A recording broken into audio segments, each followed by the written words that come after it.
Olá, meninos do sétimo, como é que vocês estão? Espero que vocês todos estejam muito bem.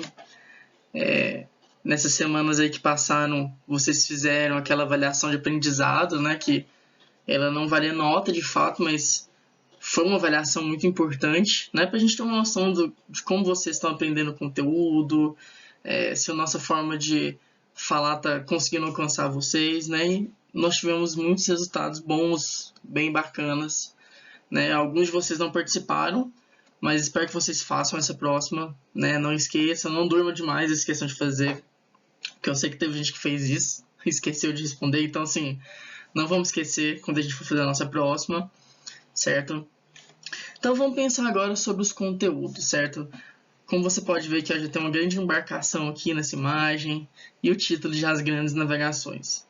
Nós vamos começar agora o que eu sempre falei para vocês que é um dos conteúdos que eu mais gosto, né, que sempre que eu posso eu comento sobre ele um pouquinho a mais, que são esse momento das navegações, é um momento auge, né, da modernidade, que é quando a gente começa a descobrir o mundo de fato, né? Então antes a gente estava só com foco aqui na Europa, e basicamente só na Europa, né?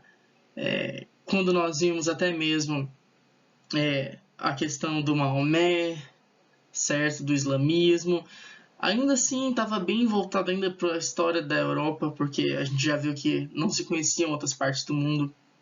Mas agora com as grandes navegações não. A gente vai começar a descobrir literalmente um novo mundo. Mas como a gente já viu, nada surge do nada, nada começa do nada. É claro que ideias surgem do nada, né? Mas esses grandes movimentos, eles não começam do nada e nem do dia para a noite. E são momentos que levam, são acontecimentos que levam anos e anos e séculos para acontecer. E vai ser o caso dessa mudança de mentalidade. Lembre que eu sempre falo para vocês lembrarem dessa palavrinha, mentalidade. Ela está sempre ligada a essa mudança de períodos, né? Quando a gente troca de conteúdo assim em um curto período de tempo e acontecem grandes mudanças, a gente está falando de mentalidades, né? Mas a gente já discutiu bastante sobre isso e o foco agora é a gente tentar entender esse momento. E para a gente iniciar, eu queria pensar um pouquinho aqui com vocês, quero que vocês quebrem a cabeça um pouquinho, hein? Vamos lá para essa imagem da esquerda, a gente tem aqui um globo, né? Se olha essa imagem, você sabe que, olha, isso aqui é a Terra, você consegue olhar aqui, olha, esse pedaço aqui é o Brasil, porque você já está acostumado. Para você é muito óbvio hoje que cerca de 71% do planeta Terra é coberto por água. Né? A gente sabe que ele é um geóide, ele não é uma bola certinha, mas a gente sabe que ela não é plana, por conta de estudos que foram surgindo e se desenvolvendo ao longo dos anos e séculos. Então, se você vê alguém falando, olha, a Terra é plana, você vai rir da cara dessa pessoa e falar, olha, pelo amor de Deus, né? Todo mundo sabe que é um globo. Isso é um conhecimento óbvio. Mas quando a gente volta lá para antes de 1500, que é o momento que a gente estava estudando da história, né? A gente está falando lá de século XIV, XV, XVI, a gente não tinha esse conhecimento exato. Embora as discussões comecem a surgir junto com o humanismo, que foi lá o primeiro conteúdo que a gente viu de forma não presencial, lembra? Se você está com dúvida, volta lá, assiste a aula, lê os textos, tá bem explicadinho, caso você não lembre, certo? Mas pra gente, como eu disse, é muito óbvio. Então, como eles faziam naquela época para saber, para se localizar, né, para saber onde eles queriam chegar, onde eles chegaram? Há várias maneiras, né? Mas o mais importante é que eles não tinham esse conhecimento que nós temos hoje. Então, os mapas que eles produziam eram simplesmente baseados nos poucos conhecimentos que eles tinham. Presta atenção na imagem da direita agora. Você falaria para mim que isso é o quê? Vamos lá, pausa o vídeo um segundinho e pensa, tenta responder mentalmente. Isso aqui é uma coisa redonda, tem um T no meio, algumas palavras escrito Ásia, Europa e África. Mas eu falo para vocês que isso aqui era uma espécie de mapa mundi da época. Pode parecer meio estranho, muito errado a gente falar que esse era um mapa mundi, porque ele é tão pequeno, né? A imagem ela tá alongada, mas é um mapa bem pequeno. Então, tá escrito mar, que não tá escrito em português, né? Claro. Você pode perceber que esse Oriente em si em outra língua, Ásia, Europa, África de uma forma diferente. Mas essa era o que se conhecia da época. A gente tem a Europa, que é o centro do mundo, entre aspas, como a gente já viu. Então, por mais que esse mapa ele seja diferente e na época ele representasse o mapa mundi, a gente não pode só falar que ele é um mapa errado simplesmente porque ele é diferente do que a gente conhece hoje, né? O mapa é muito mais complexo hoje em dia. Mas esse era o conhecimento que se tinha na época. Inclusive esse mapa é chamado de mapa TO, que ele é redondinho, né, representando o mundo, e esse Tzinho no meio são os principais mares aí, esses grandes divisores de águas que a gente tem entre esses territórios, certo? Então, os lugares que se conheciam na época eram somente a Europa, a Ásia e a África. Puxa aí na sua memória tudo que a gente já estudou. Nada saiu desses 3 territórios. Sobretudo da Europa e da Ásia, porque a África começa a surgir nos papéis e na história somente agora, certo? Então é mais uma curiosidade essa questão desse mapa diferente, mas é bom vocês terem isso na cabeça, né? Que ele não tá errado esse mapa. É claro que você usando ele hoje, ele é errado sim, né? Você não vai chegar em lugar nenhum vendo isso aqui. Mas essa é a ideia do mapa mundi, né? Como seria a Terra para eles. Então, sempre trazendo essa ideia aí para vocês. Bem, para nós termos avanço, então, ele sempre vai começar em algum lugar, em algum momento, né? Então, os avanços iniciais dos conhecimentos marítimos ou dos saberes náuticos, como está aqui para vocês, eles se iniciam em algum lugar, em algum momento. Nós vamos ter duas descobertas iniciais, que vão ser a xilografura e a carta de navegação. A xilografura ela consiste, né, em uma técnica onde é entalhado algum desenho, algum escrito na madeira, né, e você coloca a tinta e depois bate ela num papel e ela vai sair ali. Como se fosse um carimbo. Então vamos lá, lembra do carimbo que eu sempre coloco aí no caderno de vocês quando vocês fazem atividade, quando vocês copiam o texto? Então, tem uma almofadinha, eu pego meu carimbo e molho ali, ele tem um molde com o meu nome, com a matéria que eu dou e um lugar para colocar o dia. E aí ele vai estar molhado com esse molde e eu vou bater no seu caderno e a tinta vai ficar ali. Então, é dessa forma que eles começaram a meio que gravar e a fazer os primeiros mapas nesse molde. Então eles iam viajando e ele via, olha, essa terra aqui a gente tem esse formatinho e aqui a gente sabe que a gente tem Portugal. Então ele conseguia entalhar ali na madeira e printar um mapa, assim como um carimbo. Então essa imagem que você está vendo é uma xilografura. Então você está vendo aí os barquinhos desenhados, algo como se fosse o mar. Você não distingue muita coisa porque você não tem uma diferença de cores nessa época para pintar essa madeira. Né? Então o objetivo era só informação. Então até o que é escrito é meio ruim de ler, mas o importante é isso. A gente vai começar a descobrir o mundo, né? As pessoas vão começar a navegar, vão sair do seu território e eles vão começar a marcar esses territórios descobertos. É claro que não é tipo um Google Maps que eu vou lá e marco, olha, aqui é a casa do fulano, aqui é a minha casa. Não, mas é muito mais simples, mas é um avanço inicial que a gente tem.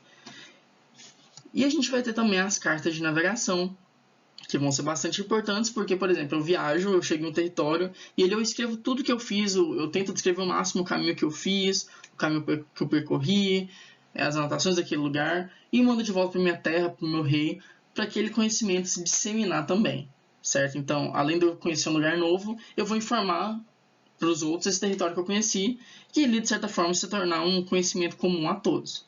Mas a gente vai ver mais para frente, não nessa aula exatamente, mas que se eu chegar naquele território, ele vai ser meu. Então essa carta seria para avisar o seu rei que, olha, esse território é nosso, e para avisar os outros reinos que, olha, esse território é meu, eu descobri, eu cheguei primeiro, é meu, não tem essa.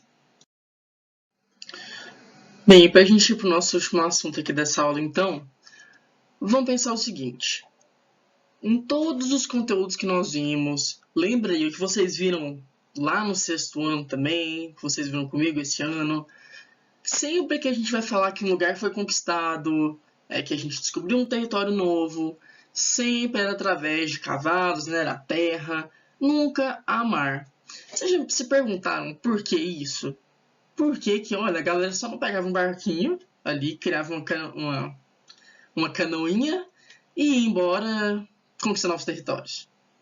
A gente não costuma se perguntar isso, né, porque a gente já acostumou com a nossa atualidade, que você pega um navio, você pega um avião, você chega muito rápido nos lugares.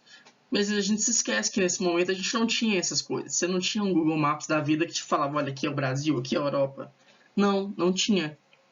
E grande parte de ser responsável, né, o que era responsável para isso não acontecer, para eles não irem a mar, porque eles tinham medo do desconhecido, né? Eles tinham medo do que eles encontrariam no mar, né? Nesse momento, o mar, sobretudo o Atlântico, né? Não só ali, mas o Oceano Pacífico, toda essa porção de mar que não se conhecia, né? Que não era tão próximo assim às costas. Quando eu falo costa, né? É a parte mais perto do mar, mais perto das águas, certo? Não é as costas, nossa, não que você costa sim, não, tá? Só pra ficar claro. Então, se tinha medo e falavam que ali era um lugar cheio de monstros que iam sugar a sua alma ou que iam quebrar o seu barco se você chegasse ali. E ele recebeu o nome de Mar Tenebroso. Você pode pensar, nossa, era só pegar e ir, gente, não tem pra que ter medo. Mas pensa assim, olha pra sua realidade hoje e eu falo por mim também. Perto da sua casa, eu sei que tenho certeza que tem algum lugar que sua mãe fala assim, olha, é muito perigoso, não vai ali à noite. Por quê? Ah, porque alguém morreu ali, ou alguém já foi assaltado, ou é perigoso e você não vai sair à noite. É essa mesma ideia. Pode não acontecer nada, mas pelo sim, pelo não, eu vou evitar. Eu não quero ser roubado. Ou então eu não quero que a minha alma seja sugada por um monstro marinho.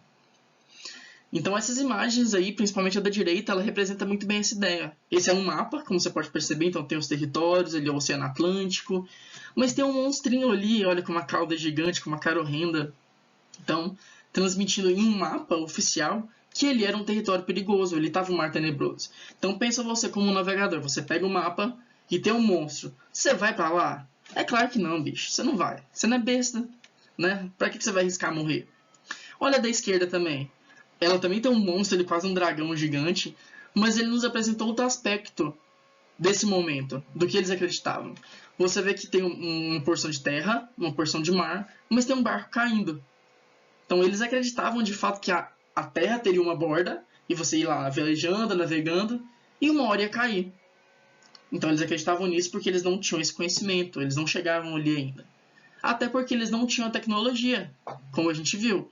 Começou a desenvolver essas técnicas de cartas, da xilografura, para a gente ter a noção dos territórios, mas era muito pouco, certo? Então, para a próxima aula, nós vamos ver questões de desenvolvimento mesmo, quais foram de fato os produtos, né, os materiais desenvolvidos que possibilitaram essa navegação, que possibilitaram a gente descobrir o restante do mundo e sair só ali da África, da Europa e da Ásia. Então eu estou mandando para vocês hoje, além de um pequeno texto, complementar ao que eu falei, né, para vocês conseguirem estudar mais também, para vocês não ficarem perdidos, né? Lembre-se de assistir essa aula quantas vezes precisar.